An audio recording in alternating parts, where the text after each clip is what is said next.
Well, about that time again, ladies and gentlemen. Welcome back to Night Owl on a Saturday night, afternoon, morning. Maybe it's a Sunday morning if you're out in Australia. Whatever it is today, welcome to RCI TV here at the Temple of Speed. Currently watching Christoph Statachecki in the pit lane. He has been dominating the practice session. He was at the top of the board there for a while in the silver class. Interesting to watch the Lamborghini out here take pole as Josh Leischen. Well, he just took it from Harry Conway. The Porsches not doing too well. James Leader in his Jaguar. He was another one that was at the top of the board for a little while. This one should be one to watch here today at Monza, as of course, Night Owl Summer Series in the old 2018 cars, old 2018 Bop. It's going to make for one heck of an interesting race, as we're not going to see all these Ferrari 488 Evos out here dominating like we have over the past year or so. And, well, here in about 30 seconds, we're going to get to qualifying and see what these guys can do. Hello, everyone. My name is, of course, Mike Jones. Nick Zetnick behind the cameras. Who else will be here? It's Night Owl. And then Jesse Lee is currently over here typing furiously in our comms chat, trying to make fun of somebody. Not sure who he's making fun of yet. We'll find out. Jesse Lee, who are you making fun of today? I got it. It's the reversal of yesterday where I made fun of you in the intro. I love that. Hello, everybody, and welcome to the Night Owl Summer Series Round 2. And if Round 1 wasn't as interesting as it could have possibly have been, again, this practice session has pretty much confirmed that it's going to be another spectacular race here. And as you all know, perhaps you are new, what makes the Night Owl season interesting this year? Well, it's 2018 BOP and cars. Not all of them, of course, just the slower ones, essentially, or the ones that have a relative pace to one another. And one of the very few times I wish that we could have brought you practice, because it has been very spirited between a bunch of drivers, Savalainen, Conway, Leischen, and the like, all taking turns at the top, all in the past 20 minutes, the final 20 minutes in qualifying. I think it's going to be that kind of day, Mike Jones. I think we're going to get an excellent mix of competitive racing action and also drama. We've also seen our fair share of yellow flags in the practice session and a lot of punts down into turn one. Yeah, we've seen a couple punts coming in turn one through the practice session, but we are into qualifying. Adalbert Curtan in his 650S is going to go ahead and come out first. He's actually, like, by far the first one out of the pit lane as well, which is a little interesting. Normally, of course, Savalainen and Benjamin Heilman burst out of that pit lane, and they are indeed number 2 and 3 out, but Curtan's going to be the first one in that 650S. You're seeing Benjamin Heilman's Nissan GTR there in the background, and of course Savalainen in his Porsche trying to compete with Harry Conway, who of course took the victory last week after Savalainen. Well, he had a little bit of trouble, and he's hoping to have a little bit of a better race this week. He did pretty reasonably last night, if I'm not mistaken, Jesse, after having some incidents early, made his way far up the field in the Friday Championship, and I think came home about P7, if I remember correctly. So hoping to, I was going to say hoping to repeat that today. Hoping not to repeat that today and just start front, stay at the front. Perhaps go up and battle with a Jag and Conway himself. But it's going to be an interesting qualifying session. Of course, 15 minutes on the clock. These guys have so much time to come out here and set a lap. 33 cars out on the grid so far today. And these Porsches, I think, are going to be interesting because we know that they're quick across the stint. The problem is they're not going to be too quick across the qualifying lap. And they're going to really have to make up the time in the race. As we're watching a couple of the AM drivers just kind of let some of the Pro and Silver cycle through.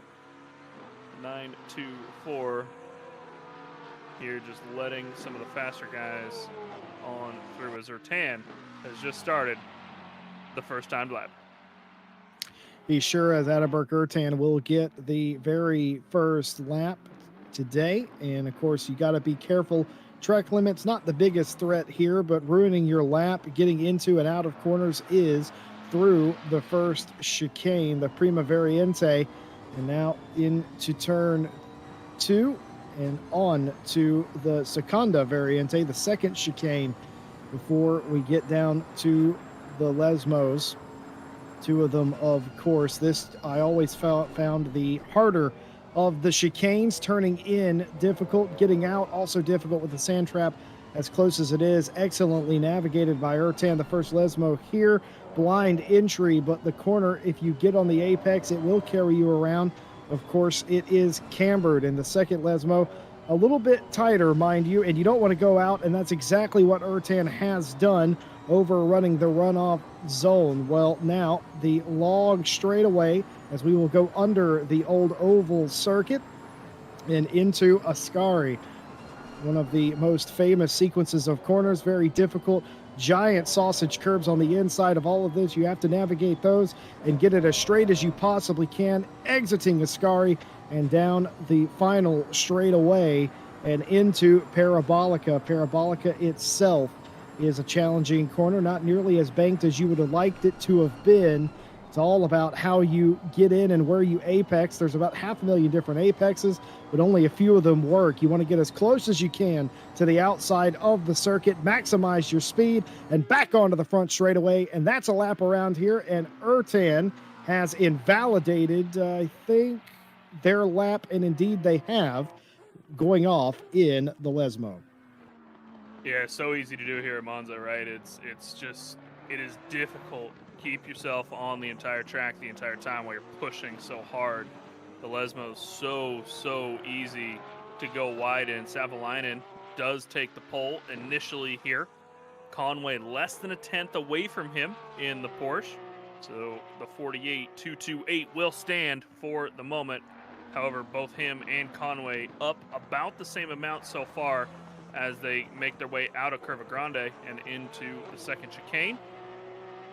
Savalainen losing a little bit of time. Conway picking up a little bit more than he is, so flirting with that P1, but pretty much everybody all the way back to P17 at the moment is up on their lap in some fashion. Josh Leischen, recently promoted to the pro class for the series, all the way down in P3, which is almost 6/10. He just invalidated. He's going to have to jump back to the pit lane, reset himself, and try one more time. And, of course, the man we were all talking about as one of them goes off in the background out of the Lesmo, catches the curb, probably throws himself sideways. The man the chat was just talking about, Thomas Pierce, and the Slodius Rex 739. Well, he's in the rider, and it should be reasonably quick here today. I think this is going to be his best race out of the three, as he likely invalidates coming out of Ascari, running very wide there. This Rex, as we talked about last week, Jesse, it's such a difficult car to keep a hold of at any given time. And, he finished P7 out of 10 of the pro class drivers last week. And it has definitely cost him driving in the Rex, but it's a fun one. People do enjoy it as he's going side by side with the NSX coming across the line. He did not invalidate his lap, in fact, with a 49.0, still a second off of the now new leader, Harry Conway, who is once again up on his lap, by the way. But, not too bad for that Rex. And what I'm surprised to see is the two Porsches at the top of the grid. I mean, hey, it is Conway and Savalainen, but I am surprised to see the two Porsches all the way at the top of the grid and nobody else is even touching them at the moment. Ertan got the closest. He did come across the line on his second hot lap and put down something. And, it's still 3/10 off, but he's getting there. That 650S doing him pretty well. I think he likes that car, Jesse Lee. Correct me if I'm wrong, but I think Ertan is, he didn't agree with it too much last week, but hot lap pace, been pretty quick. It certainly seems that way. I also agree with your previous assessment. I think the power that we're seeing out of the Porsches here is a bit surprising. I don't think we would have expected it to be all Porsche here in qualifying. We expect, of course, in race pace for them to be incredibly competitive and comparable, but maybe not so much in quali. But you do get Conway, you do get Savalainen. These are the two that I thought were going to do battle, them with Ertan, of course, for the Pro Championship. And it is really no surprise, all things considered, as the think that's a Rex. In fact, that's off in the background and resetting. Of course, we do have the 3 classes here today as Ertan goes second quickest, 36 100ths off the overall pace of a 48.033 set by Harry Conway. And here is the current silver leading driver, Matt Ardham, in the America United Racing 414, having to navigate all sorts of dramas into turn 1. I mean, it's a veritable jungle out there. It's a lot of cars, and it is not the biggest circuit in the world. It is a concession and a consideration that you certainly have to make. I say that as Goosh, who I think one of the Gooshes isn't here today. In fact, due to some reason, but no, both of them did end up making it. I did okay. notice that. I was looking at it earlier. Yeah, so Alan was the one that was not supposed to be here today, and he has made his way out onto the field anyway. He was very apologetic. It was obvious to us that he did not want to miss this race. Something had come up and he had to, but apparently he does not have to miss this race as he is here. Nice to see the Gooshes here. Is that the plural of that? I guess Gooshes. The Goosh, the Geesh. The Geesh. It just sounds like we have a speech impediment now. But I mean, qualifying, qualifying does continue.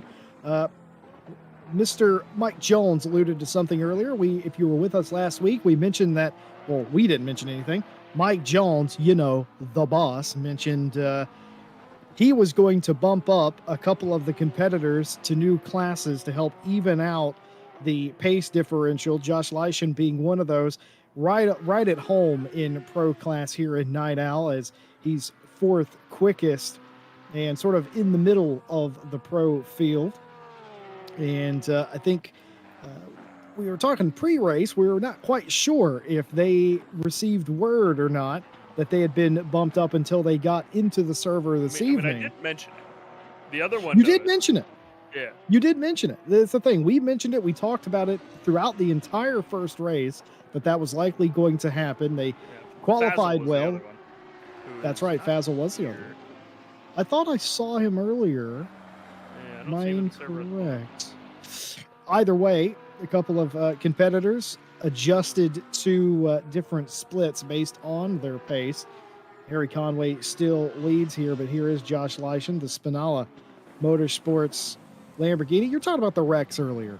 And just going back to the Rex, if there was ever a track that thing was going to succeed, it is likely to be here or perhaps even Spa, but perhaps more so here. I think Thomas Pierce will find his best finish here today if they can just get a handle on the handling. The Rex, by far and away, the fastest car in a straight line, but it struggles in the corners quite massively in comparison. Yeah, it's you'll find that Thomas Pierce's Slotopus Rex doesn't have suspension travel. It's got too much. Yeah, I tried driving this car a couple times. It has a softer suspension than a Cadillac road car. Well, there you have it. Yeah, you can actually physically see it. You can physically see it. Like when it goes over curbs, the tires go completely inside the fender well. In a race car, as you might expect, that's not what you want. You want it to be as stiff as you could possibly imagine. He was up on his lap. He ain't happy.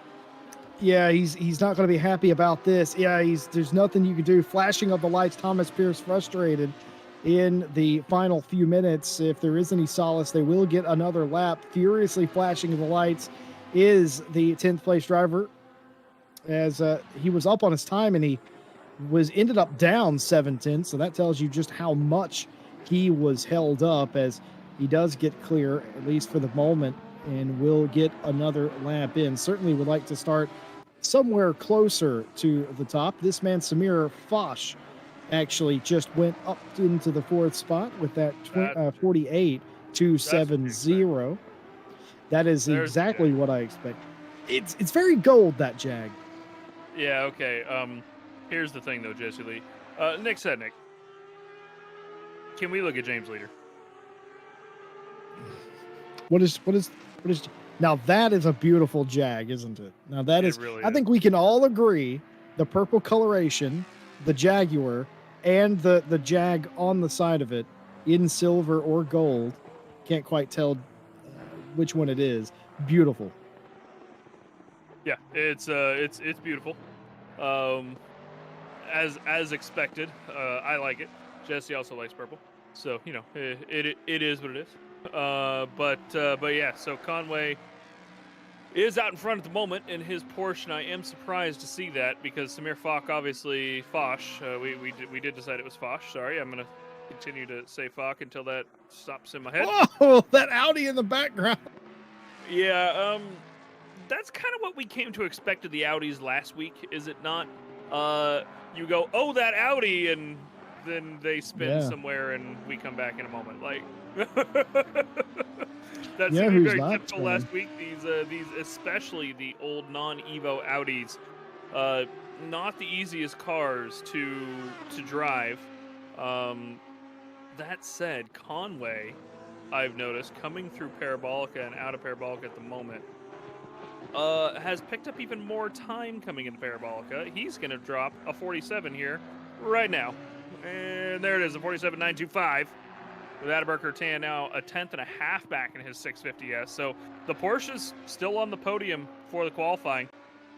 I'm surprised we saw James Leader, we saw Tacheki, both be very, very good in the practice session. Well, Conway and Savalainen, they had a little bit more in them, apparently. And 1 minute left, just ticked over.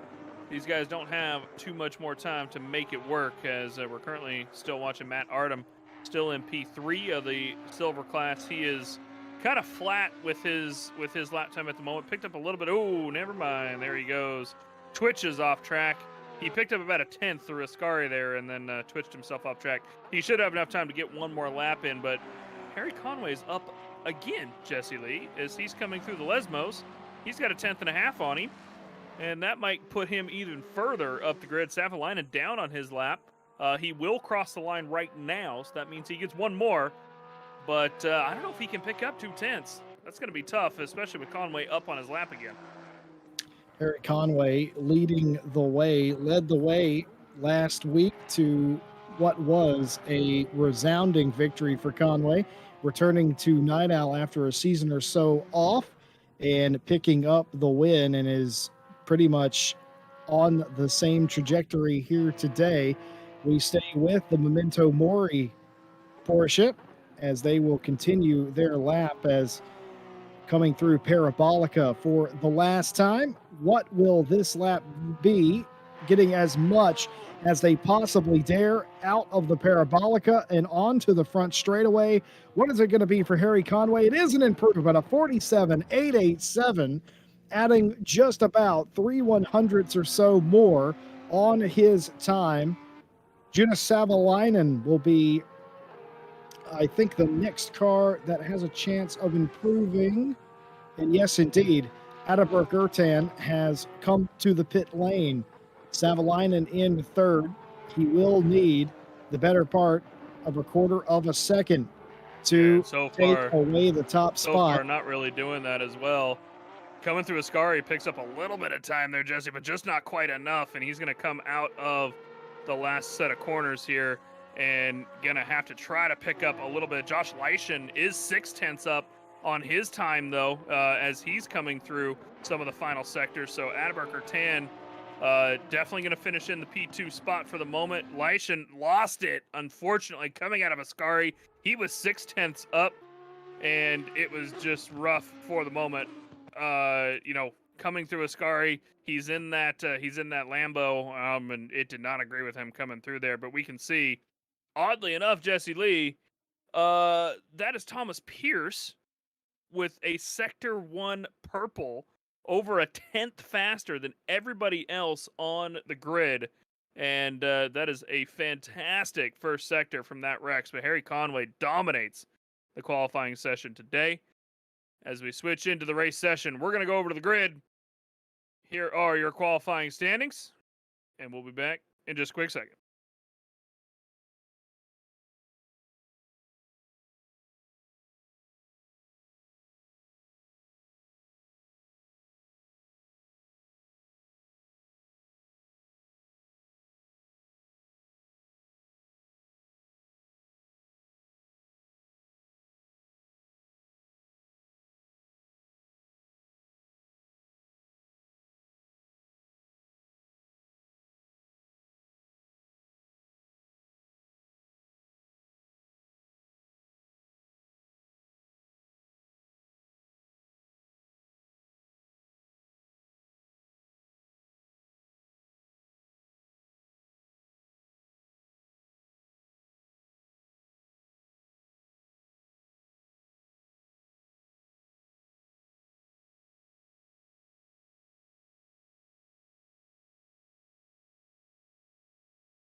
All right. Well, qualifying standings definitely there. Sorry about that. Had to reset our microphones really quick. But Conway, of course, well, taking P1 again in the qualifying session. He's going to try and bring it home again from the top of the grid. Or I say again from the top of the grid. Of course, Sertan took the pole last week, just barely. But Conway did start on the front row. If he was either P2 or P3. I actually don't remember. Mr. Lee, do you? If Conway was 2 or 3 on the qualifying? That's Yeah, pretty I bad. I don't don't remember remember. that. Yeah, I don't remember from a week ago where he qualified. I know it wasn't obviously the pole position. He came from second or third, but yeah, I don't exactly recall where he qualified. Well, what will he do with the top spot today? Did not hold all the three purple sectors. In fact, as you might expect, Pierce holding the fastest first sector. We kind of expected that, and what will that do for them? Of course, the Rex, I wonder how good that'll be in a, well, obviously it's going to be the best in a straight line, but how that's going to be down the front straightaway into turn one is going to be very important to see. You can gain a lot of positions that way, and if you can hold them off for the rest of the tight, twisty bits, then that might be a path to victory today. The Jags fourth and fifth, looking good. Samir Fosh up there, and of course, leader with the leader of the silver class, and Biden in the 26 Audi for AM, all of the class leading groups. Well, I hope the stewards had a good night's rest after the Friday championship yesterday, because they're definitely going to need it. Track a bit of a meme into turn one for the very first lap. I'm expecting chaos with so many cars, 33 competitors. Mike Jones, your predictions? My predictions, we're gonna have the Rex jump off the line. I think that's what's gonna happen. I think that Rex is gonna get a good jump, and we're gonna see him pick up a couple positions early on. I would not be surprised to see Pierce get a good run, though. I think Ertan's going to be able to out drag Conway, but Conway's gonna outbreak him into turn one. That's what I love about working with Mike Jones. Just a little peek behind the curtain for you. He doesn't mess around. He'll tell you exactly what he thinks. It's refreshing to hear. You've got broadcasters that shall remain nameless. They go, "Oh, I think it's going to be a good race and all this." Not Mike Jones. Mike Jones is going to tell you exactly what he thinks. Bold prediction: Harry Conway doesn't make it through turn one alive. Ooh. The question is, will he go around turn one instead? He might hit the eject button. We do see that. The stewards will take that case by case. You cannot gain positions doing that, but if you feel turning into the corners unsafe, you can hit eject and go through the foam chicane, and that's okay as long as you don't gain positions. We saw yesterday people doing hitting the note button and getting penalties because of it, gaining position, going off track. Not okay. But I reckon, I mean, does Conway fear anything? I wonder. Will Conway even consider that?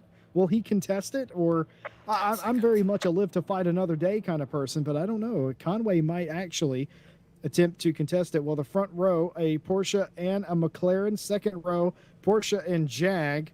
And of course, the next row, Jag and Lamborghini. All the 20, well, not all the 2018, but the 2018 rule set and the 2018 cars, omitting a few.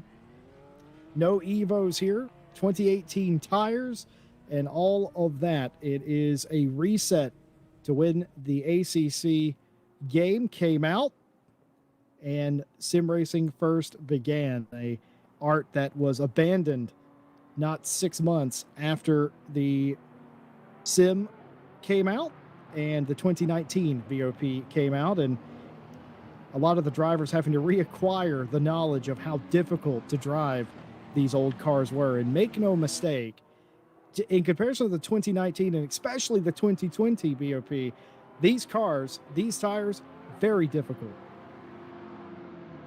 Yeah, we saw a lot of that last week at Silverstone, did we not? Especially with the weight transfers on the 2018 tires, like coming through Maggots and Beckett's last week. As a good example, right? These guys had so much trouble doing those huge weight transfers that you have to do through Maggots and Beckett's and a couple other places in Silverstone as well. as these tires just don't handle that quite as well as they do in 2019, and of course in the new DHL tires in the 2020. A bop here with SRO, and it's been a huge difference in watching these old tires again. Of course, Jesse, you were around when ACC first launched. You saw a bit of that 2018 stuff. I didn't see quite as much of it, but in the end, it's still something that is still a lot of these guys don't have experience with, and so watching this through, it's just a fun series for the summer.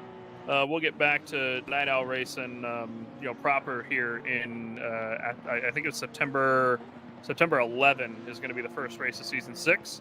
Of course, after our EWC championship starts the month on the 4th. So, it's going to be interesting to watch them at Monza because it's such a different track than Silverstone. Though Ascari is going to be the point of impact today, I fear. It is the one spot on this track that you really have to get that weight transfer perfect. And, well, that's where they had the problems last week. And we'll see if they're able to do that today. But there's going to be other cars that we're going to see at the top of the grid as well. Of course, both Jags, P4, P5. And, of course, the Lamborghinis did very well last week as well. So here we are with the Lambos now still within the top 10 with Sachecki and Leishman. Leishman didn't qualify as well as I thought he might, given the practice session. Maybe just didn't get a great lap down. But the Porsche's still at the top of the grid. And, Jesse, I mean, it's going to be interesting. You say Harry Conway might not survive turn 1. I think that he will, but only because he is going to break the latest you have ever seen a man break in a Monza T1. I like that idea, and we will certainly see 33 cars, 3 classes, Pro, Pro-Am, and True Am, all on display for you here today as they all try to sort themselves out between Ascari and Parabolica. They will all line up. They'll all fit on the front straightaway just before the green flag. What will pole sitter Harry Conway do? What can Adalbert Ertan do? What will Savalainen do? Seen Savalainen make some courageous moves from in the field. And speaking of the field, look at the 89 of Papa Vassilou in the 89, way deep in the field. What do these drivers do if you are this far back? It is all about trying to make your start as clean as possible. The green flag is out. The lights are on. And Harry Conway gets an excellent start, but Savalainen does one better. Falling back is Adalbert Ertan, 3 wide behind them. How is this going to work? Nearly 4 wide as they go down into turn 1. It's going to be a clean getaway for Conway. Not so for Ertan leader Foch, and they come together, a minor contact as they navigate 3 wide, spun around, and it's complete calamity. The track is pretty much blocked. Yeah, that's Samir Foch around there in the background. Oh, there's coming in before Curva Grande as well. Massive carnage. Multiple cars going off here. Still several going off. Cars upside down.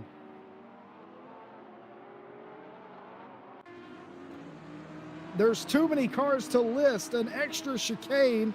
Oh my goodness. And this might be a restart. Yeah, I'm waiting on validation from the race controller.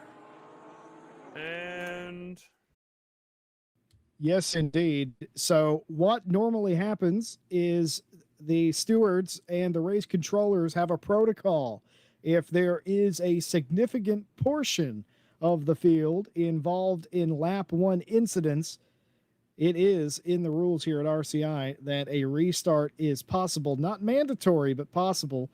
The stewards and race controllers have determined that that was more than enough carnage to warrant a restart and most likely a warning to control themselves a bit better in the coming start. Now, if I'm not mistaken, Mike Jones, what you get on this start is what you get. There's no chance of a second restart. Oh, yeah. Not going to get a second chance. Drivers warned off. The penalties will still come out for whoever ended up causing that. Of course, race controller and head steward for the race here, Tom Bryant, does have the replay from that, and so they will be reviewing it before that. And of course, Harry Conway had a pretty damn good start. Ertan did not. Savalainen with a blazing run off the line as well, but they'll have to do a reset, and hopefully Ertan, well, he's open for a bit more of a run on this one, as that 650S did not launch across the line very quickly. And Samir Foch, probably the biggest winner of the restart, hopefully, as he was the one, of course, that got turned around coming out of turn one. Now, whether that was self-inflicted and then that caused the pile up or not, of course, that Jag is not known to be kind to you when you press down the loud pedal.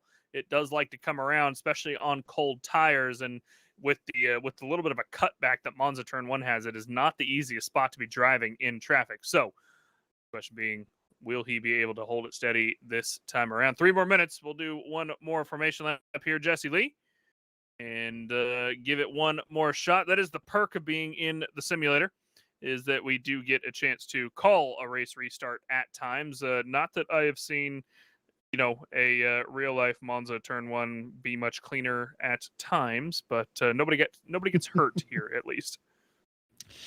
Yeah, that is part of the benefit of sim racing, is you get the same endorphin rush that you would in the real thing, except that there is no fear of injury. That is a good and a bad thing. Part of the reason you see pileups like that is because there is no fear of injury. But additionally, though, when it does happen, you know that everything's going to be okay. And especially here where we do restarts for incidents of that magnitude, it is nice to know that everything can reset. No money, nothing of value was lost. And I think it is a learning experience, not only for the people involved in that accident, but for the leaders. Ertan just did not have a great start. Conway was able to get away cleanly, and now Savalainen, probably the most frustrated out of all of them up front, got that excellent jump into second place and was away, and now has to do that all again. And for Ertan, perhaps the opposite. Yeah. They have a second chance at life. They were completely swamped. They might have been 8th or 9th at the end of lap one. They were being taken 3 and 4 wide into the first chicane. So again, life lesson there for Ertan. Maybe if there are, maybe it's a limitation of the car, or maybe it was just a bad start. It can happen. So everybody getting a new lease on life, and certainly a better judge of what they can expect for this start. Now, they would have been cautioned to drive better here. They will have been told that there will not be any further restart as well. What you get on this one is what you get, and I suspect it will be a bit more calm on this one, as for the very, actually, I take that back. It's the second time, and only the second time, and all of my time here broadcasting ACC action, that I've seen cars flip like that. So yeah. Absolutely tremendous accidents. That sounds about right. Yeah, I mean, we've seen bad accidents before, right? One that comes to my mind is coming out of the pit lane at the 6 Hours of Paul Ricard with I believe it was Mike Noble. It was Mike Noble. Yeah, and somebody pinning him as they come across Paul Ricard. Yeah, because that pit exit's very similar to like Donington was yesterday, where it is just in the middle of the racing line. And it's difficult to see, but you got to pay attention to your relatives, you got to pay attention to your spotter, and just pay attention to the track map and watch people come out. And unfortunately, Mike Noble, I mean, that man just got absolutely obliterated.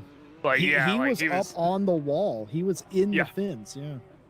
It would definitely be one of those where in a proper, real life race, that would have been red flagged. Life flight would have come in type of accident, for the both of them. Luckily, it is again, that is the perk of the simulator, right? Indeed. As Sebastian Brunier points out, the direct drive wheels will still hurt you.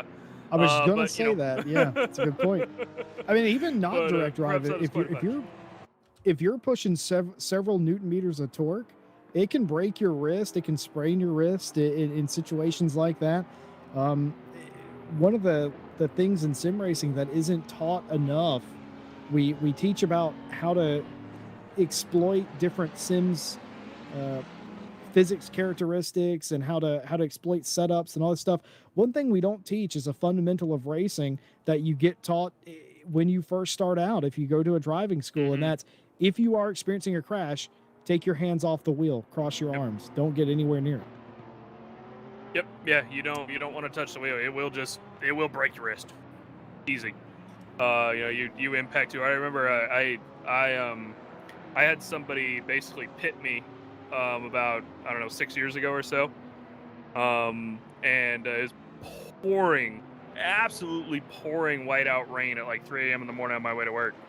And just spun, I hydroplaned, spun around, smashed into a wall, and my wheel jerked, at 180 degrees. If I'd have been holding on to it, I might not have had much of a wrist. So, Of course, we are. it is definitely something that you got to be careful of. Sim racing has sprained my wrist back in the GTR 2 days. For those of you capable of going back into black and white in your memories, I definitely had a very nasty incident with another car in a wall, and it sprained my wrist actually because I was hanging on to the wheel, and that was a mistake. We are reading, of course, the chat. Ivan has chimed in a couple of snippets that I found interesting. Imagine being a steward having to deal with that mess. You and me both, Ivan. I'm glad that I'm in this box today. And Ivan also asking if we could pull up that replay, or is it gone? For us, it is gone. The stewards have it. They were told to save it before it disappeared. We unfortunately do not have any replays of that, but certainly you can join our Discord, and we will have videos of that up on the Discord, undoubtedly from the driver's perspective and from the steward's perspective. Yeah, sure. So if you're interested in seeing a replay of that, feel free to join the Discord. What I want to go do. So I know Alex Rogers streams, and of course he's back in the back. I know where I'm going after the race. I'm gonna go look at Alex's stream and try to figure out what it is from his perspective. Because him and Stewie, of course, in the old Nissans, just they're P21 and 22. And that about sums up their season this season, the old Nissans. But I'm very curious to see what happened back from the back like that, because that is where we saw the cars launching. Was about right there. But well, here's Parabolica one more time. Car number 10 going to start from the pit lane. It looks that's like smart man right there. Safest place on the racetrack. Yeah, so that's Samoys, who was near the back anyway. He decided to start out of the pit lane. Personally, when I started the back at Monza, I just don't hit the throttle off the line. Because you're going to stop anyway. I truly believe, Mike Jones, that's a tactical decision by the team. Oh, yeah, absolutely. 100%. Because you lose no time by not hitting the throttle, realistically, here at Monza Turn 1. But let's find out what happens. Ertan gets a little bit of a better start this time, but still not great. Conway is going to get the run off. Savalainen getting pushed all the way down to the bottom of the track. Ertan going to fall all the way back to P3. They are 3 wide in the background as well. Both Jags with the Lambo surrounding the center of them, breaking into the corner. Ertan does get in front of the of one of the Jags at least, but Leader is going to come around him. It's been a clean turn 1 so far. These guys being a little careful, a little bit, a couple knocks in the background, but nothing too bad, all said and done. And I think, Jesse Lee, that we did not get a single yellow flag, even with the minor contacts, but Harry Conway gets away cleanly again. Savalainen still all over his bumper, but look at that gap back to Ertan. It is massive already. Ertan not getting the jump once again in that 650. 2 bad starts in a row for Ertan in the 650. That tells me that is a car-specific issue, and the Porsche is launching an absolute treat as they're 1-2. But look at Savalainen now, qualified third, closing in on first place right there with Conway. He knows, Savalainen does, that his best chance of victory here today is to try and stay with Harry Conway. More on the field as they went through the first section of turns. Ooh, look at everything that. Went as planned. Just a couple of minor scrapes and bumps. And an update from the stewarding box, they said they had incoming penalties for the opening lap. Not this opening lap, of course, the initial start.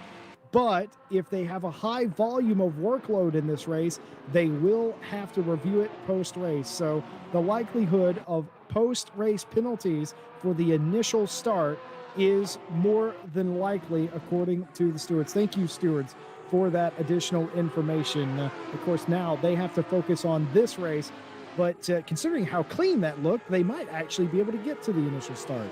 Well, let's not let him go yet. Jesse Lee, we're going to come in full speed into turn 1 on lap 2 here. The Audi diving through traffic. Artem trying to get into there 3 wide, is not quite able to do it. The 2 Porsches. Oh, look at the send from the back. That is the V12 going to push Artem around. The V12 not on the brakes quite hard enough. Sends them off track. Luckily, did not tap the wall. Not too much damage there. They did not get backwards. And that's Benjamin Heilman now making his way through a little bit. Heilman has made up a bit of positions. We're going to see just a bit of a replay here. So here's Artem trying to dive through. He's going to try and get out into the background there. But watch the V12. He has to hit the eject button. And unfortunately, bounces over the curb, touches Artem slightly around the 414. Going to lose about 5-6 positions off that. Definitely going to be a penalty from the 699, but a very good job to hit the eject button when he did, or he would have likely just T-boned somebody badly. He did not have the access to the escape road that he needed, but the 414 going to lose some time off that. Quite a bit of in-class positions as well, obviously, as that is most of the silver class there. And here's Jordan Daly. Speaking of the silver class, he is the beneficiary of that as well in his McLaren 650S. Not quite as far up as Ertan is, but Jordan did look pretty good in this car last week until they had a couple of spins along with Nathan McConnell. And, there's the Porsche going off. That's the Porsche Scarf there. Yeah, the 73 touching the curb in a Scar. He's throwing himself sideways. I talked about it earlier with the weight transfers last week, Jesse, and that's what we're going to see today. Ascari's going to be deadly if you're not careful. That weight transfer through Ascari is just so difficult on this 2018 Bops. We're seeing Ted Edwards throw one down and comes past the number 12 car. Good send by him coming into Parabolica. And this is going to be the drag race down. And he did not get the run. Look at this. This is a V12 versus down a straight. And the Porsche so far having the run. But look at that. As soon as they get about halfway down the straight, the V12 goes, oh, right. Yeah, no. I do have another gear here. And he takes off. The Porsche hard on the brakes, but Ted Edwards going to have the inside line. They're going to slot back in front of him. The 95 getting the move done in the end. Up to P13, which is, I believe, P7 overall in the silver class. Of course, the Jag of leader way out in front in P4. And here's Stachecki. This was our practice winner. This man, or not winner, but silver class winner at least. He was dominating the practice session. It looks like he's currently stuck and probably not too happy about this battle. Nowhere to go. Yeah, he's got nowhere to go. He's got side by side. That's leader Leishan, Foch, and Stachecki, with, of course, Ertan out in front of them as well. By the way, Conway and Savalainen, we're just going to forget about them for a minute. We'll be back to them in a minute. They're 3 seconds up the road. It's lap 3. It's just normal stuff. We're used to seeing that at this point, right? Yeah, we sure are. What I am surprised about is that Conway has gapped Savalainen by a full second. And, of course, Savalainen has gapped Ertan by more than 4. But this is the big battle right now. Leishan trying to get by leader has to get by leader to get near Ertan for 3rd place. Leishan in 4th place in their class. Newly minted pro driver, and just going around the outside is Samir Foch. But did he get too much to the outside? I don't think he did. I think he nailed it. He's going to get blocked. He's going to get blocked, and indeed, he got past himself by Stachecki in the 144 as they continue to mix it up here. It's the Mad Hatter. It's dinner time, and everybody's changing places. Yeah, they're going to go two, almost like the formation lap here, coming into turn 1 again, 2 by 2 as they come down. And there's the other. Oh, no, that's the Rex. I'm sorry. I thought that was the other Lambo. That's the Rex of Pierce now in the background as well, flying down the front straight into the first chicane. And this is going to be Leishan making that move still on leader side by side. Leishan did get the pass done. This is Lambo on the right, Jag on the left. Who's got the brakes? It is not leader. Leader does not have the brakes. The 144 taps him around. Stachecki taps leader around. That's going to spin him off the track. He's going to lose a couple positions. Luckily, not too much, and he's going to come back out on the track. Here's the replay, Jesse Lee. What happened with the braking? Well, the Jag in the background I thought was going to barrel into all of them. That ended up not being the problem. Stachecki actually got a little piece of the 13 and spun him around, and Of course, that's probably going to be a 15-second variety penalty for that, Maybe. I mean, it's unfortunately. As whether he had the gap or not is the question. Like, his nose was there, but Yeah, was it? That's the yeah, question I, I, I stewards have just, to I answer. just think, I just think that a little bit of patience ran out there. Oh no, a car off into the background, and is that Ted Edwards? That's not. That's Max Payne. Max Payne Yeah. hard into the wall, Massive exiting his damage. Scary. Let's see. I think he just gets loose here, Mike. Yeah, he's going to hit that curb. There it is. He hits the anti-cut curb, throws himself a little bit sideways. No, it's the dirt. He hit the dirt coming out of his car. And that's something you can do no matter the bump or the tires.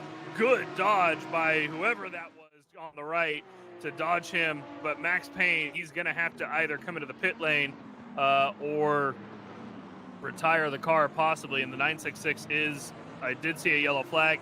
I think he had to stop and return to the pit lane as he just had nowhere to go in that 966. That's something you can do no matter the bop, no matter the car, no matter the tires. You hit that dirt coming out of a Scary, it's going to throw you every which way. That sand trap is not kind, as the 966 just found out. Payne having to basically retire from the race at this point, as that is a huge, huge hit. And we do have our first retirement less than 10 minutes in. Here's Jordan Daly now, all over the back of Leader. Of course, Leader was the one that got, I don't want to say the word punted off last lap, but he definitely got knocked around a little bit, lost a few positions, and Jordan Daly's going to make that position up now through the Lesmos. Coming out of chicane 2, got to the inside, and he's going to slide it on past. But here's Leader in that Jag now. He's got that massive engine in that Jag, so much straight line speed.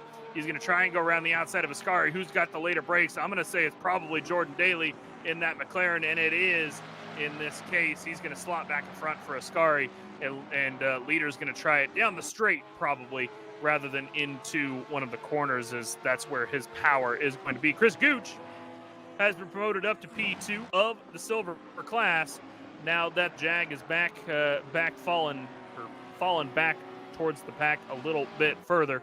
He's got a few seconds up to Sachecki in P1 with the Black Swan Racing Porsche doing pretty well. And of course, just checking in on the leaders, they've gained another 3 seconds, by the way. Yeah, they sure did. And Savalainen still losing a little bit of time, but not a terrible amount. Here is your leader and pole sitter, Harry Conway, Memento Mori, 28 Porsche, going well, and that is Savalainen in the 100 right behind him.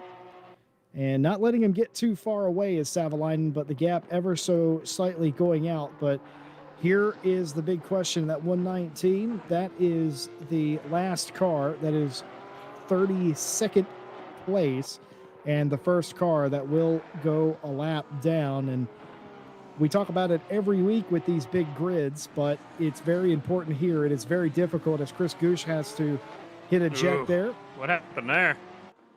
I think he just... Oh, no, he's not near anyone. So let's see. Chris Gooch going down into the Seconda Variante. And I think he just missed the we brakes. saw a Jag do this a lap ago and just missed it on the inside. Of course, your braking distance, your braking marker, if you're on the inside of a turn, is completely different than where it would be if you're on the outside of the turn. Indeed, it changes it by, I would say, as much as 75 feet, or 75 meters, rather, excuse me, for everyone out there using metric system.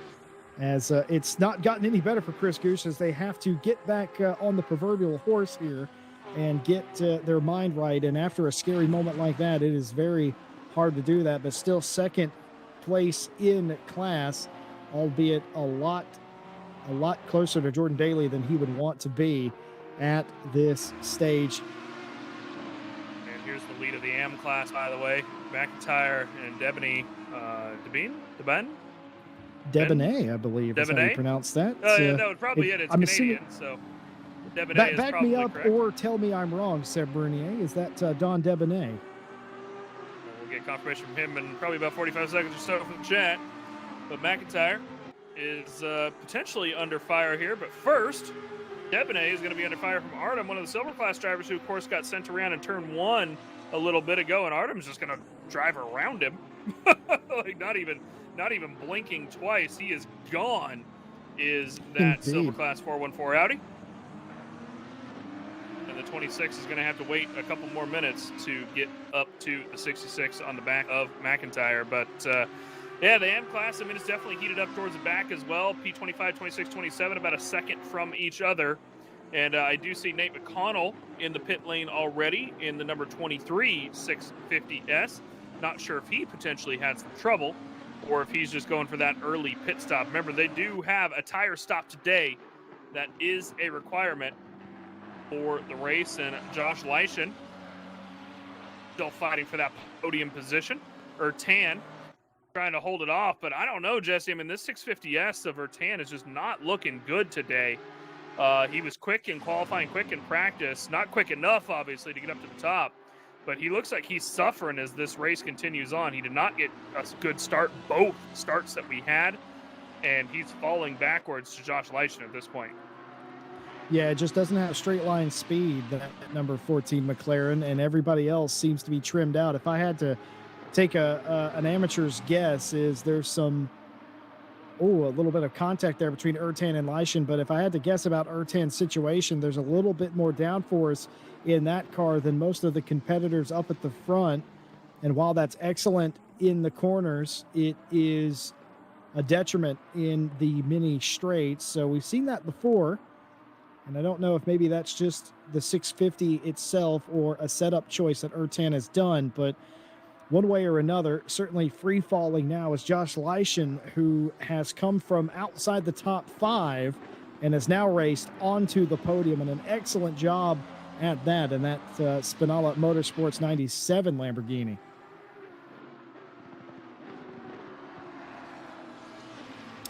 Well, top 3, Conway, Savalainen, and Leischen as they currently run. Ertan down to 4th place. Stachecki leading for the moment in the 144 Lamborghini, though there could be a potential penalty coming for him after contact with a Jag earlier. And you've got Chris Goosh in 2nd place and Jordan Daly, the top 3 in silver. And in AM, you got Debonet and Bowskry in the 924, the top 2 in AM at the moment. And the second start, if you weren't with us when we started today, we had a false start. About a third or more of the field involved in a massive pileup. Cars were literally flying, and you might imagine that is the opposite of what a race car is supposed to do. The race controller stewards decided that a restart was needed. The race was restarted. The second restart, very much cleaner. We have had a retirement after a solo spin. Hard contact pretty much ended the race of one of the competitors. But all things considered, it has been a fantastic first 15 minutes. Savalainen now starting to chase down Harry Conway. The lead, as big as 1.4 seconds earlier, is now down under 1 second, as either Savalainen's car is coming to him or Harry Conway's is going away. Harry Conway would not want a car that close to him, so I don't suspect Conway managing his pace is the reason that the gap has come down.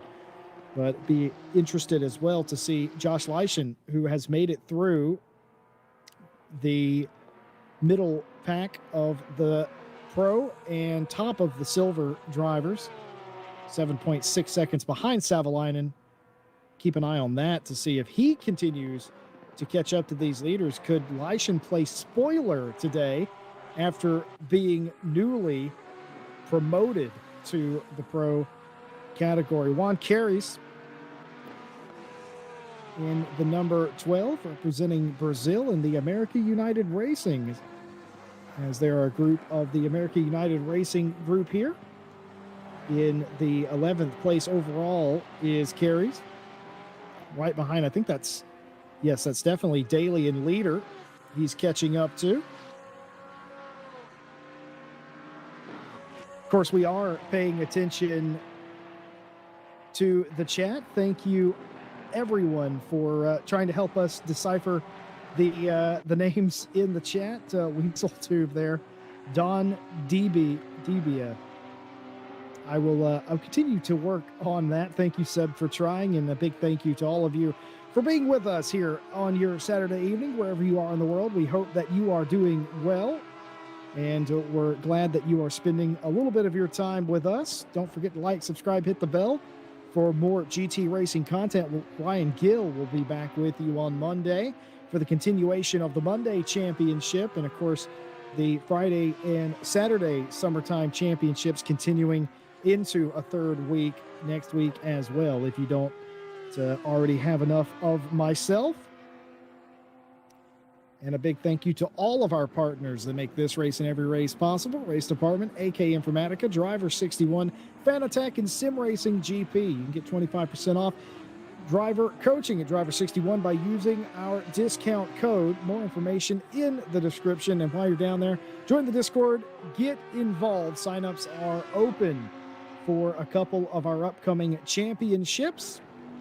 And we have a split for you. Doesn't matter if you're an esports pro or just beginning. We have a split that you can jump into and be competitive. Why not join us at Racing Club International? We would love to have you on a track in the coming future. We look forward to it. I don't know about everybody else in the chat, but never enough Jesse Lee on the broadcast, so we'll just throw him in everybody of the week. We've got Tuesday championship going, we got a Wednesday championship going, Thursday championship going, Friday championship going, Saturday championship going, Monday championship going. Yeah, that's 6 days a week. How about that, Jesse? I did that once. It was very hard to keep it all straight. I struggled enough yesterday. I thought everything that happened in Night Owl last week happened on Friday. Yeah, and that's your normal. You usually do Fridays and Saturdays. I know. I completely. It's bad enough keeping up with 2. I did do 6, and every week, I kid you not, folks at home, every week I came into the booth and be like, remind me who won last week and what exactly happened. And they'd start explaining about, oh, I remember it now. There's just so much racing action. We are blessed. We're #blessed with a lot of content here, all provided by the excellent staff here at RCI and the excellent drivers that we have. Of course, 33 took the green flag today. A massive amount. That's a lot of cars at Monza. It really is. Yeah, I mean, you can even see, 20 minutes into the race, these guys are still reasonably stacked up. Right now, there's almost nobody in Sector 3, right? But as they spread out over the next 20 minutes or so, a little bit more, as the pit stops start happening, 33 cars gets real small real quick, even here at Monza, which is a minute 45 or so lap, right? Minute 45 to minute 55, depending on how slow you are and which car you're driving here in the 2018 Bob. Speaking of being a little slow this season, Benjamin Heilman currently under fire from John Eraser. Heilman, wow. He's been, it is absolute fact that he's a little slower this season. I did not exaggerate. Heilman in the old 2015 Nissan GTR. Can you jump on board briefly with Mr. Heilman, Nick, as he's going to make his way around some lap traffic? Go to the helmet cam just for a quick second for me. Look at this steering wheel. Tell me that doesn't scream 2015. Yeah, it does. It reminds me of the MPI Momo wheels that they used to use in NASCAR around that time too. The Alcantara with the center line stripe, and it's big and it's bulky. It works for stock car racing, but I'm not sure I would want a wheel that big in a GT car. It is a big old car, mind you, but that is a chunky steering wheel, I think. It really is. As the kids would say, bottom. It does have the flat bottom. As the kids would say, thick with 2 C's. It sure is. Well, Benjamin Heilman trying to make his way. He's stuck in the middle of the silver class field, which is where they found themselves last week as well. Him and Alex Rogers deciding to take the Nissans, and of course Alex Rogers got sent around on lap 1. He was one of the victims of that, so I'm sure we're going to get some stewarding starting here pretty soon. We have had a couple no further actions and racing incidents come out. Let's see. Actually, this is the 119 being spun. That ended up being no further action with multiple contacts, and then that kind of caused a racing incident before which is lack of time to react. And then there was another one on turn 2 between the 89 and the 121. Minor contact there at best. So turn 1 deemed all racing incident and no further action for everything that happened. Unfortunately, Alex Rogers, the victim of that today. He was the initial cause of the incident, it would seem. He makes the initial contact with the number 120. So unfortunate for them, but it was considered no further action. He gets shuffled back to the back. And what are we looking at? We're looking at Stekecki here in the 144, giving Ertan the business. Ertan not having any of it. He crosses over. He crosses back on the line to the inside. Is Stekecki in the 144. A little bit of contact there between them. And I think maybe Stekecki felt like he was the cause of that because he did take the second part of that chicane a little bit slower. Yeah. And I don't think he knew where Ertan was at. Oh, that's a good point. Look at this. That was a power move. Excellent driving there. And whether or not the 144 calls that or not, I think he has cleared himself of any particular penalty because he did the position. Nothing of value was lost except a few seconds of time. But beyond that, Ertan still back out in front. And, well, the 144 will just try that again, I think, in a lap or so. And, the 144, obviously, he had the send there. Ertan has just been bleeding time and just trying to defend the best he can. He wants to keep that silver class car between him and Foch at this point because he knows that with how slow he's been over the past 15 minutes or so, that if that Jag gets behind him in the slipstream, he is just going to check out and be gone, much like we saw the Audis earlier. With Artem slide past one of the other Audis. Artem, by the way, has made himself up a couple more positions at least, but he did make his pit stop, one of the few that has come in. So he was doing reasonably well, decided to come in and take tires a little bit early, which, of course, again, tire stop today is the requirement. And, we're going to see what the stewards have to say here in just a few minutes. I'm currently watching them take a look at that leader incident in chicane number 2. So I'm very curious to find out what the result of that one was. As the 39, Andrew Anderson, going to make a bit of a move here on Benjamin Heilman. This is, of course, not for the class position, but an overall position. And Heilman, of course, struggling to get any sort of speed out of that 2015 GTR at all, and he's just going to have to let Anderson slide on past. As we're seeing another car in the pit lane, but Bombeck in the 72 Porsche. It is about that halfway mark. We should be seeing pit stops within the next 10 minutes or so for the most part. Up at the front of the field, we do have Conway and Savalainen still about a second apart, and they've continued to gain time. They've gained another 3 seconds. Josh Leischen now 9 seconds back. But that said, I think we've realized that Ertan was not going to be the one that was going to have a chance to catch the Porsches today. He is just not quick enough in that 650S in race trim to be able to do so. I am curious, however, what Leischen has in him, because he did run very similar lap times over the past 5 laps, so that the leaders are running. The problem is he's already 9 seconds back, and whether he'll be able to catch up or not is the question. Maybe he can make us some time in the pit lane. Of course, Conway, he usually does pretty good in the pit lane. Savalainen, we will see fluctuate a little bit, losing a second or two here and there. But if Leischen comes in, nails his pit stop, and Conway and Savalainen even lose a few seconds, well, it's realistic, Jesse, that you could be doing some maths here in about 20 minutes.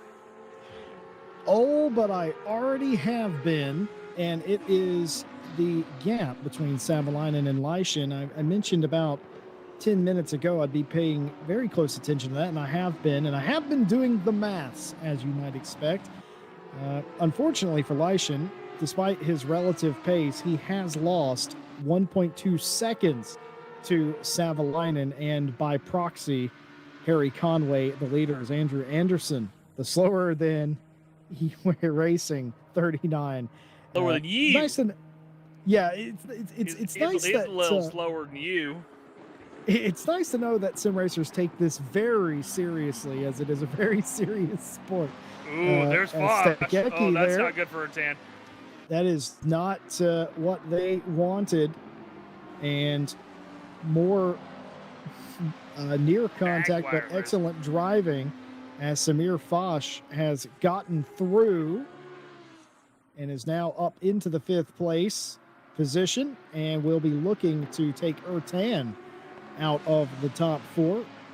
Samir Fosh says, I have 5th. I would like you to have 5th if you will give me 4th. And again, Stakiecki may be a little bit frustrated. He says, hey, I already passed that guy up there once. Didn't go very well that time.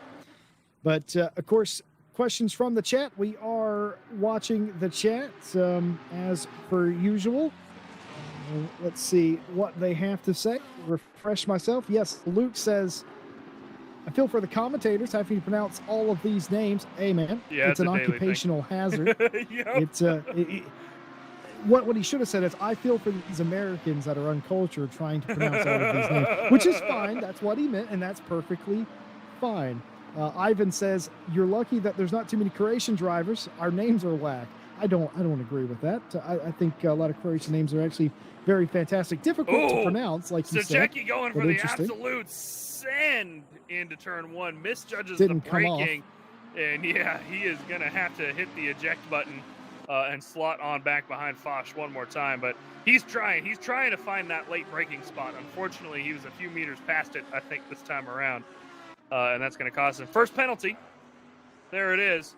The stewards finally shaking out some penalties. What do we got, Jesse Lee? Did Tom, or who's doing race call today? I think it's Tom Bryant. Did Tom Bryant hand you a paper?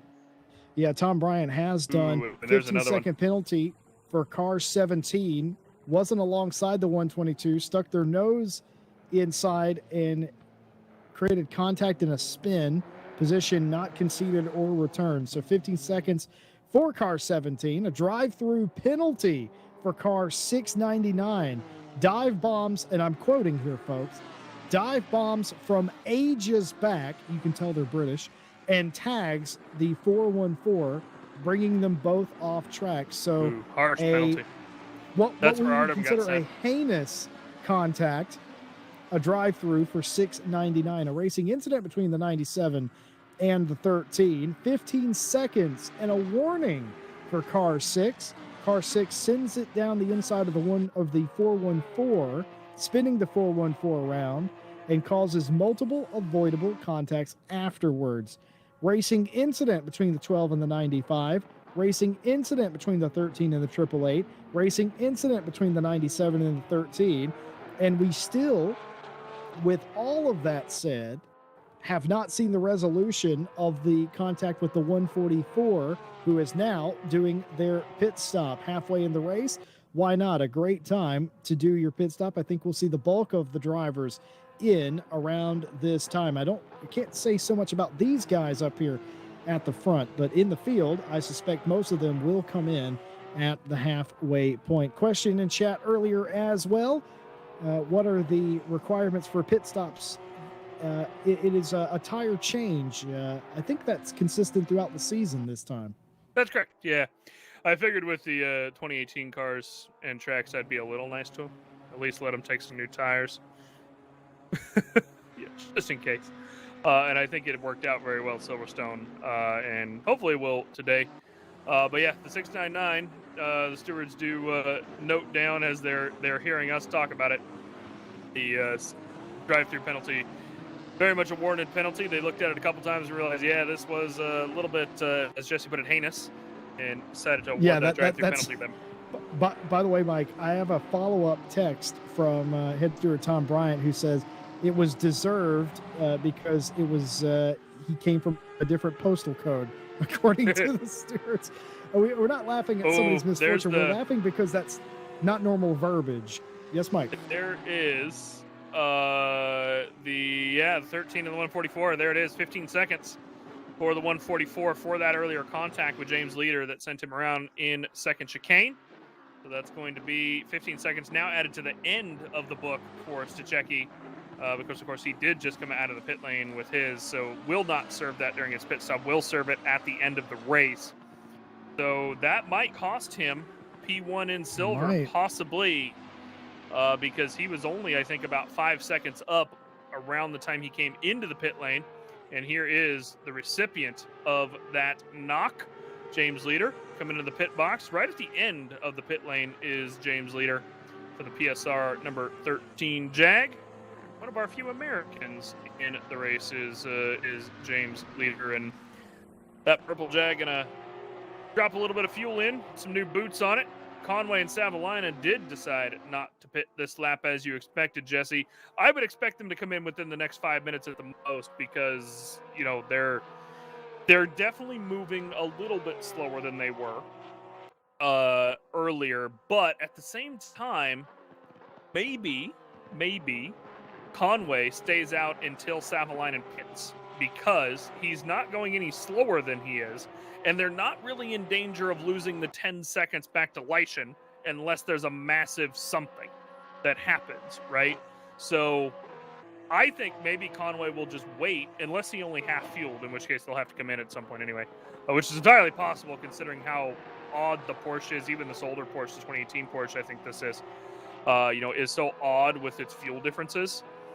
They may have decided to half-fuel so they don't upset the balance of the car later Conway's on. in. Conway is in. You're right. So he did go ahead and commence the Savalainen is staying out for the moment. So Conway, likely, if I had to guess, definitely under-fueled comparison to Savalainen. And we'll see how this works out for him. They were only about a second and a half different. A pit lane can make the difference in this case. As we did just see Benjamin Heilman come out of the pit stop as well. No man knows how unsettled that Porsche can get with the low fuel more than that man, Mr. Porsche Simp himself. Not in Porsche for this one. Self-professed, of course. Self-professed. Same as Ryan with the Lambo. It's just the same thing. Yeah. As there goes Savalainen around him. Oh, I do love the team name. Mike of course, Foghorn Jones. I do love it. It is nice. I saw some really nice team names. I was gonna call out Stakecki for a moment with his team name and the 144. It's RCI Night Owl, and you know what that tells me? That tells me that Stakecki names.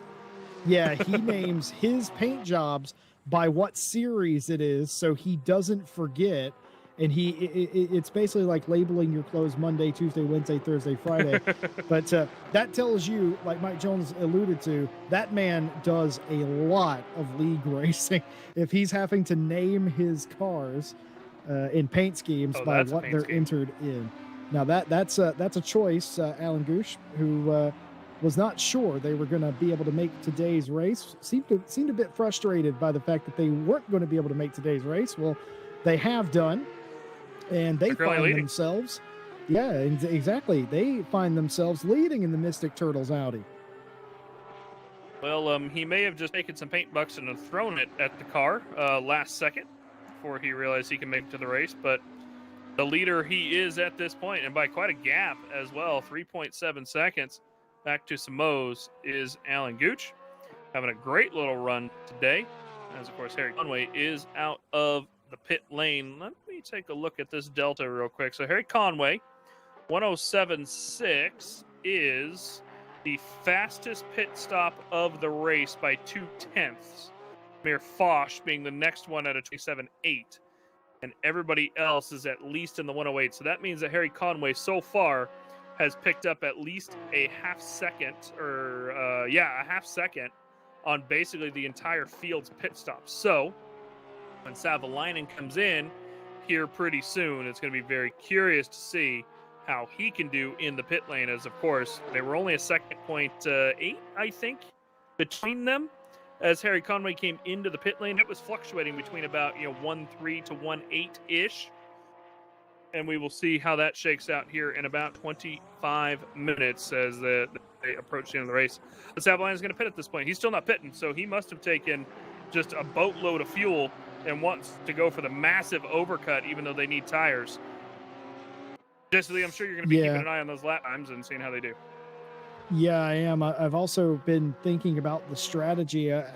Obviously, far be it from me to say that somebody's strategy is wrong, but I think Savalainen's chance would have been to be on equal fuel, first of all, and to pit first, get new tires. That very important in the 2018 VRP, the tires. If you scuff them, flat spot them in any way, they just don't rebound at all.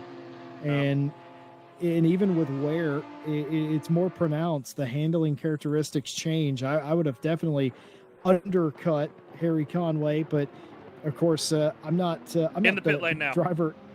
I'm not the driver in the seat. So what he's done is he's gone for the overcut. Maybe Savalainen has something up his sleeve.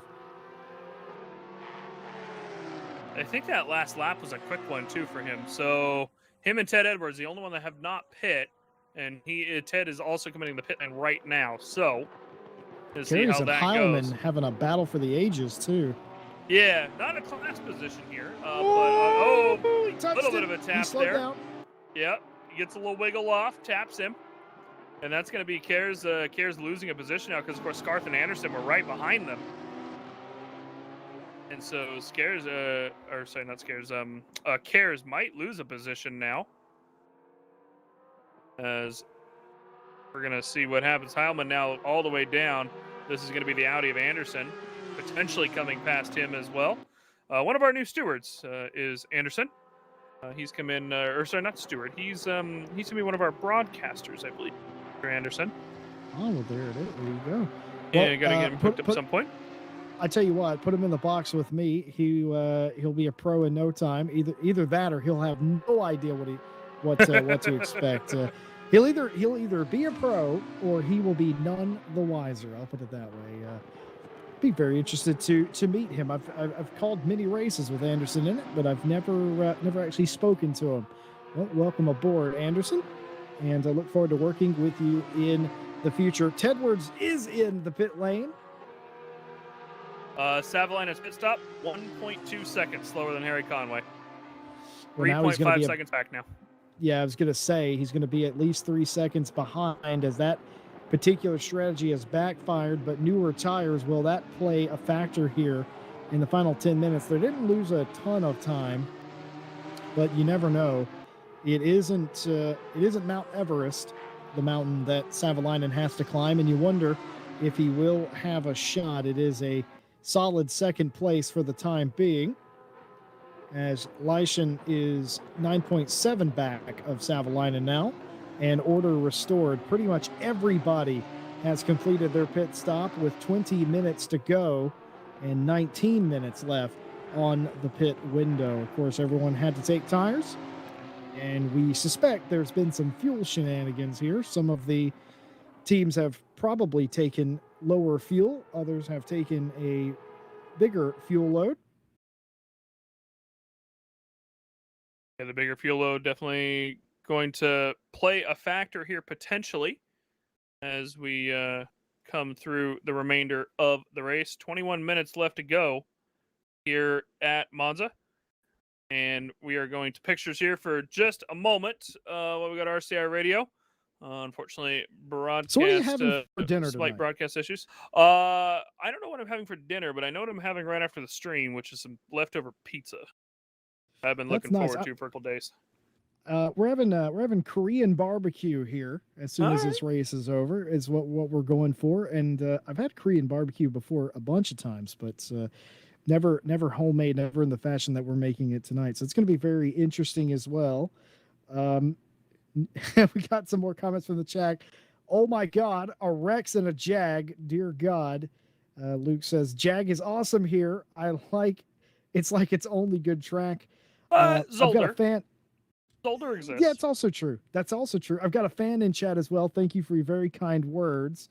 And Seb commenting on the strategy. Overcut with mandatory tire change is a bit odd. We're going to see how it goes. I just saw that Alan Gooch. No, that must have been Chris Gooch.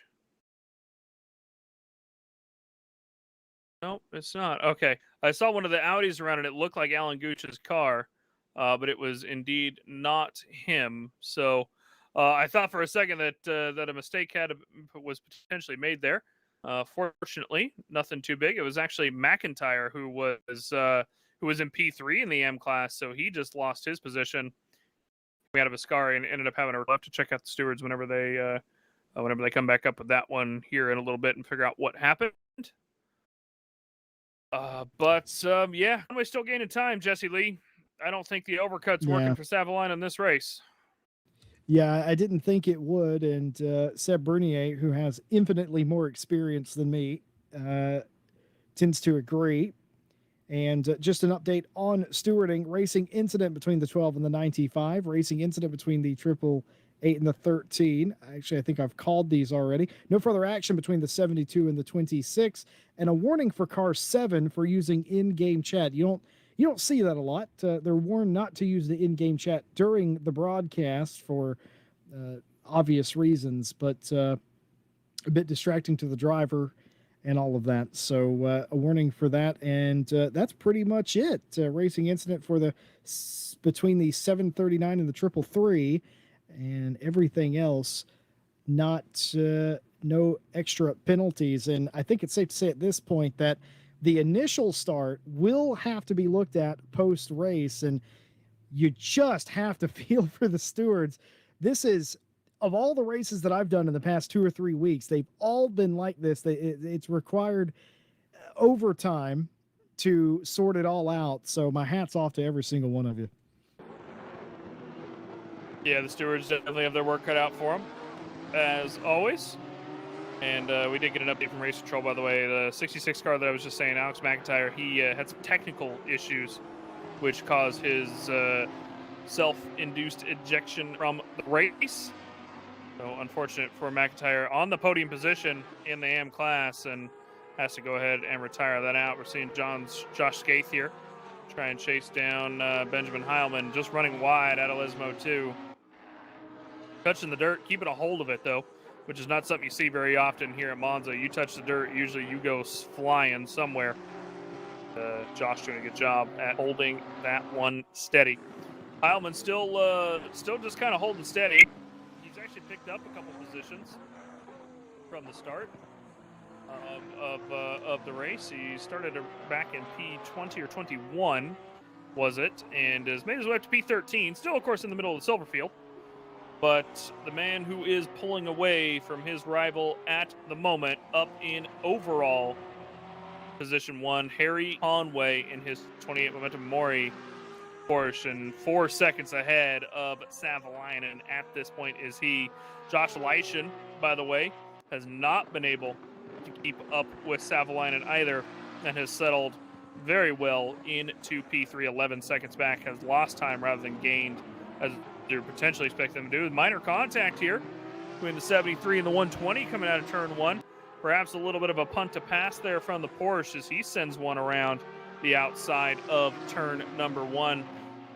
The Nissan is not known for its good brakes, so if you are going to outbrake somebody into turn 1 on the outside, it's probably going to be the Nissan. And we didn't catch the entire mess there, of course, but Josh Skaith did make that happen. And now Anderson, once again, on the back of Benjamin Heilman, needs to get past him to get up to the class leader, or not the leader, but the class position that he's fighting in the silver field. At 39 versus 73, it's going to be the one to watch. Ted Edwards out ahead, has lost a position to Cares as well.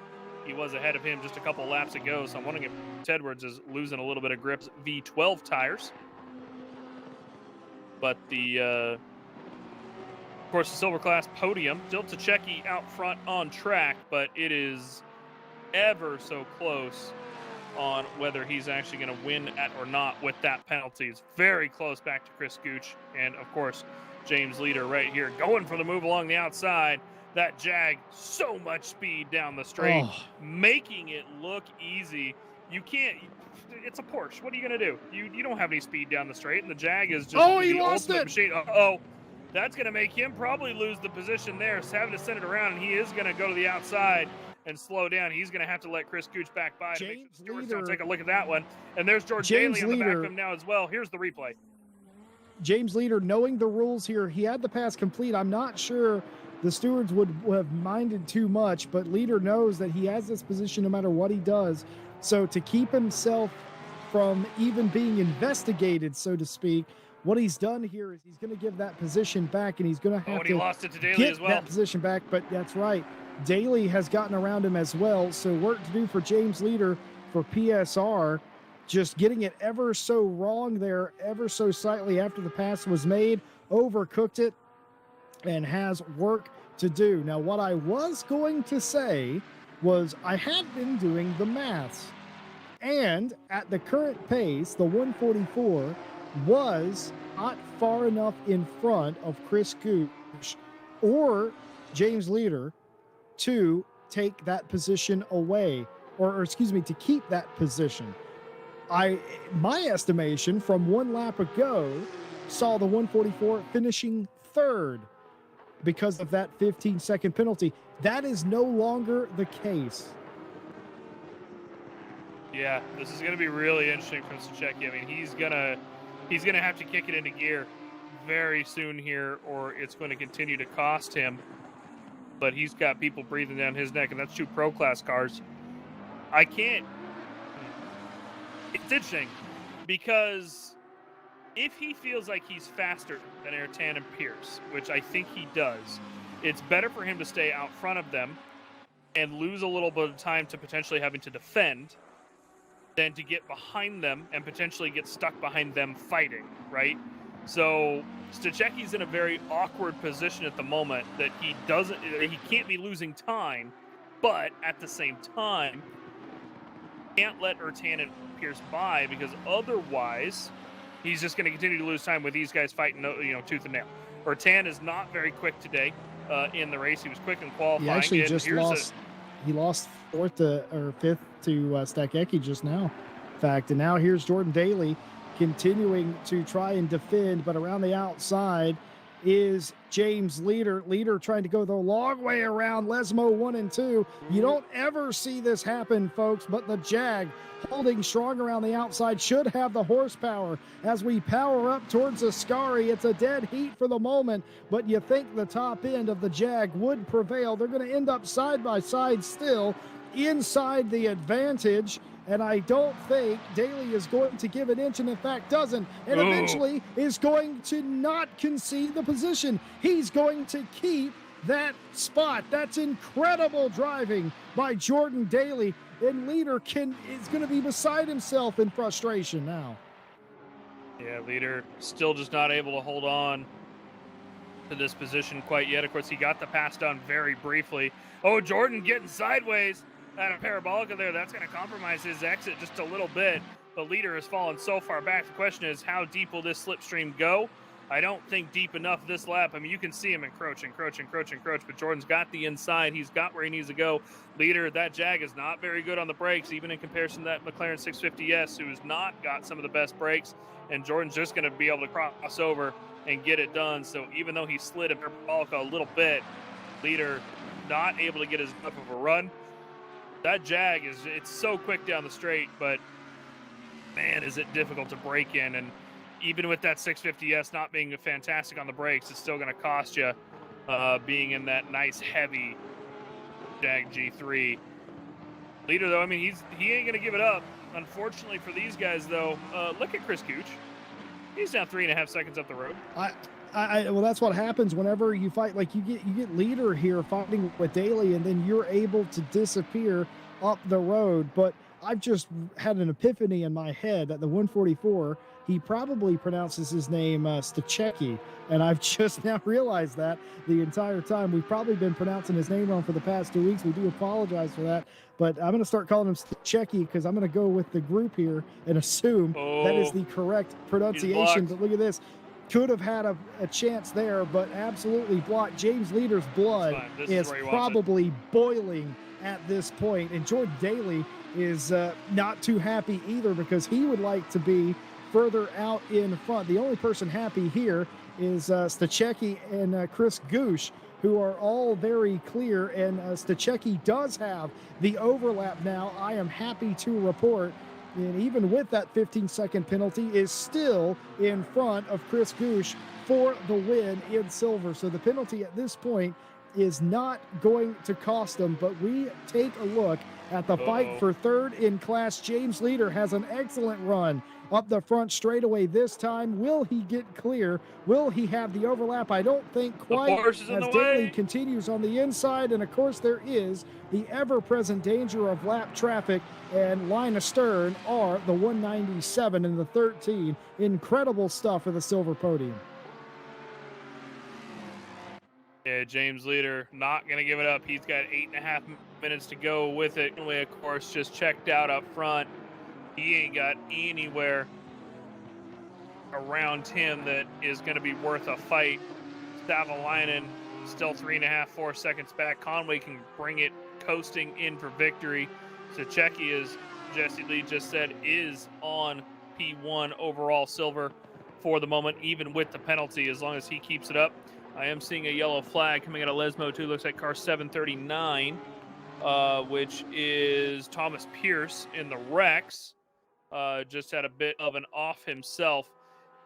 He was the one fighting with her in here just a moment ago, so that means that Sachecki is now going to have a mirror full of her tan, possibly, if Pierce doesn't have to defend hard against, or if Pierce isn't attacking her tan, rather, then that's going to potentially cost him.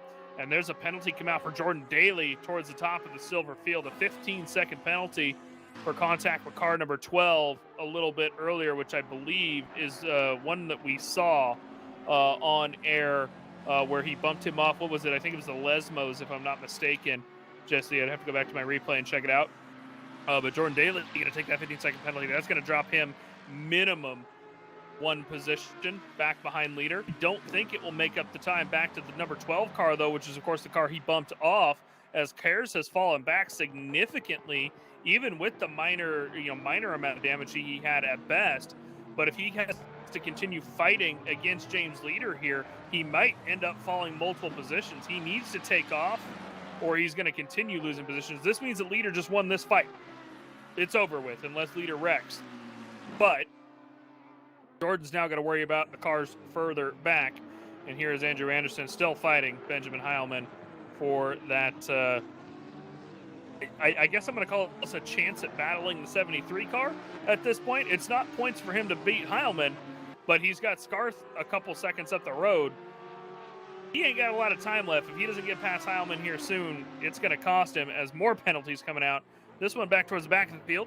Our lone Bentley getting a 5-second penalty. That will not lose him any positions, but for some it's actually for a warning, but that's his second warning for the race, so it's going to cost him 5 seconds at this point. Yeah, of course, warnings that you accrue, just like track limit warnings, you get enough of those, you get a penalty. The same thing with RCI steward warnings. You get a couple of those, and that gets converted into penalties. And that being that, Kolanowski getting a 5-second penalty for an earlier incident. This man has been the talk of the summer series here at Night Owl. Conway winning his return a week ago. 9 seconds was the gap at the end of that race. It's not nearly going to be that big. And in fact, Savalainen has begun to eat into that time a little bit. Was as high as 4 seconds a little while ago. 3.1 the gap now. And I just wonder, is that the tires, the car, or is that traffic? I just don't think he's pushing. I don't think Conway's pushing. That's also a very big possibility. Savalainen 3 seconds back. Conway's led a lot in the last 2 weeks, but it hasn't been that easy. You look on paper and it looks easy, but it hasn't been. He only won by 9 seconds a week ago, which you think is an eternity, and it might as well be, but it was a rather large track. And this week, a completely different story. Has always had that white Porsche in his mirror, even still. Yeah, I mean, you can still see him in the mirror even now. If he makes a mistake here in the last 3-4 laps, it's still going to cost him a position. He's not that far up. He can't make a big mistake. But so far, Conway has put no foot wrong in this race, getting a good start. Savalainen getting a good start as well. Breaking away from the pack, 3 seconds by the end of the first couple laps, 6 seconds by the end of about lap 5, and has just been all the way up the field the rest of the day. But Conway looking like he's going to bring it home for the victory here in the second race as well. Question being, for Mr. Conway, will he be back for season 6 for a proper Night Owl season rather than our summer series? Or is he going to take the summer season victory and leave is the question. Knowing Conway, he'll probably take the victory and leave, but we'll see. Wow. That's very true for Conway, and I'm sure he'll come into the chat later and be like, "Oh my God, I can't believe you said that." I mean, you're right, but you know, as Alan Gooch going to get himself a little bit of a penalty. Did Tom Roberts, not Tom Roberts, the other Tom, the Tom Bryant, hand you something on the trip to here, Mr. Lee? He has not, but he's about to. I see Tom Bryant's not smiling face walking into the room, and he has a slip confirming what we already know. Put him to P3, I think.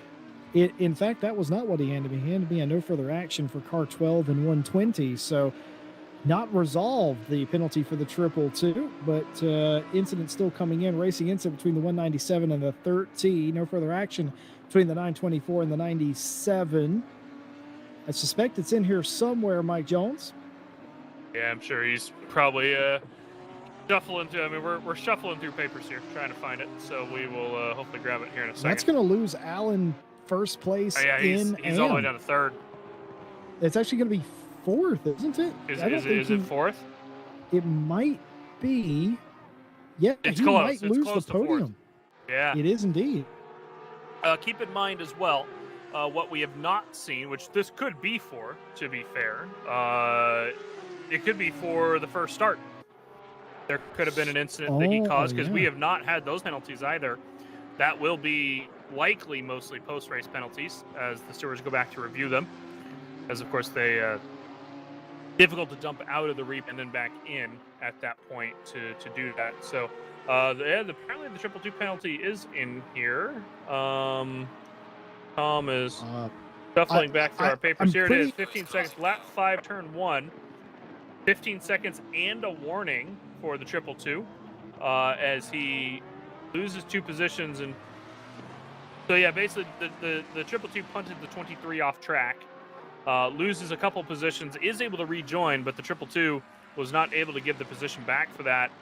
Even a warning though, because it was a pretty heinous jump, I guess, from the 222. So well worth. You're gonna start using that word now, eyes. aren't you? Which one? Heinous? Yeah. Yeah. Apparently, that's the word of the day today. Hey, well, you know what they say. James Leader, though, still would like to get around daily, and it's Final not lap. compulsory. It is just for pride, as Harry Conway does take the white flag. 1 lap to go. Last lap here in the middle leg of the summertime championship for Night Owl.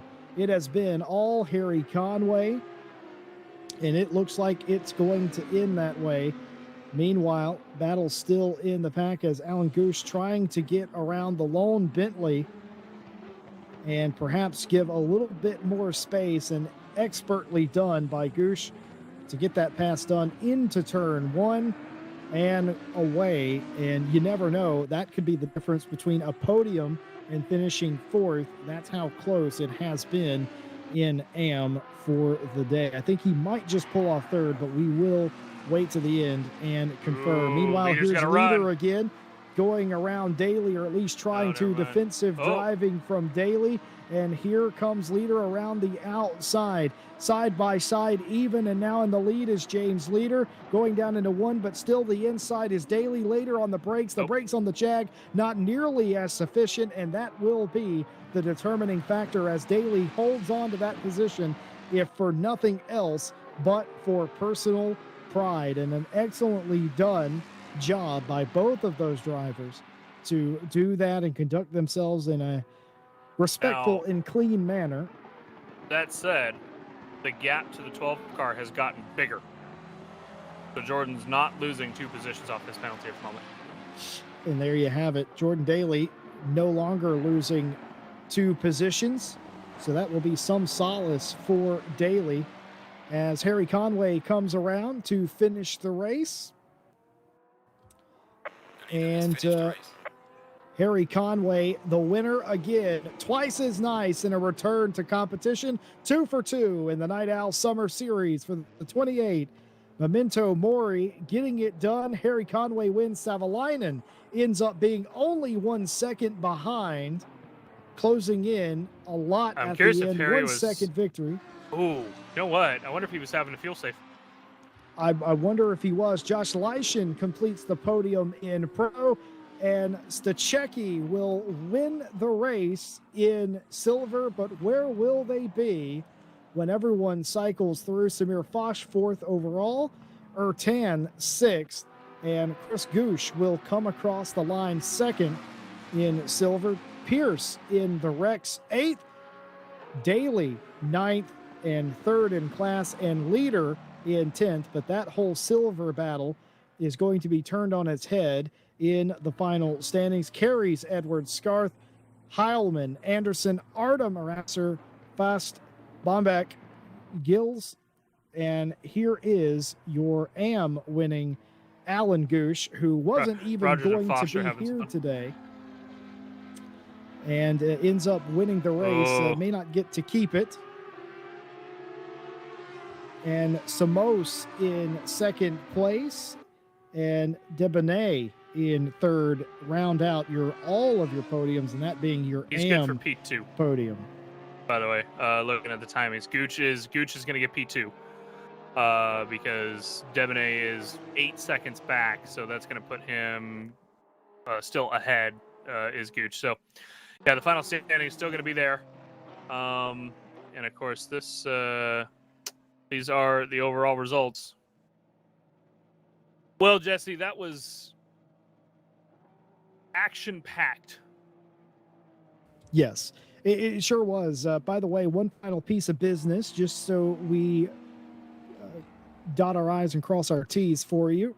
The stewards have confirmed there are more stewards' decisions to be done post-race, the initial start of the race, and for late incidents in this race. So the finishing order subject to change indeed for the finale or for this race, and we will update you for that next week on where everybody actually did finish in relation to the podiums. We know it was hotly contested, but these are the results for now as they appear on your screen.